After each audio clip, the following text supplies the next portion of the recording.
Pagdating sa mga pagkaing may cilantro, ang food mall na ito sa Taichung, ito ang tunay na cilantro feast. Nakipagsanib ang operator sa 5 kainan, inilunsad ang hindi pa nangyayaring cilantro carnival, maging Japanese curry, Taiwanese braised pork rice, fried rice na may century egg at karne, Hainanese chicken rice na Southeast Asian, lahat ay tinabunan ng luntiang dagat ng cilantro, matinding tama sa mata at panlasa, maraming cilantro lovers ang naakit, dumating para tikman.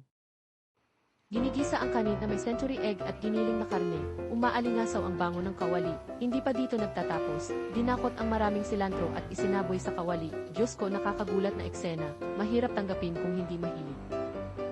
Bihirang makakita ng ganitong karaming cilantro, at sa tindahan nila kapag binibili, grabe ang daming cilantro, tingin pa lang ang sarap pwede pang dagdag, masarap din kapag kinain puno ng lasa ng cilantro. Sobrang plus points, kung mahilig ka, kapag maraming cilantro mas ganado, may mga espesyal na pagkain lang na may cilantro. Halimbawa ang madalas kainin na miswaso, parang walang kaluluwa kapag walang cilantro. Kapag nabanggit ang cilantro, kumikinang agad ang mata ng mga mahilig. Food mall sa Taichung may cilantro festival.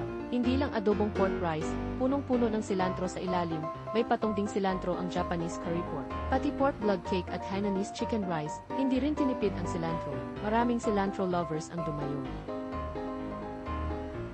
Dahil ako mismo ay mahilig sa cilantro, kaya pinagsama ko, 5 brand ng kainan sa loob, sama-samang ginawa ang event na ito, umaabot sa 8 putahe. Sabay-sabay inilabas ang 8 pagkain, bawat subo ay puro cilantro, tingnan na lang kung maglalakas loob ka. Gusto mo ba ang content namin? Mag-subscribe at i-follow na ang Liho TV.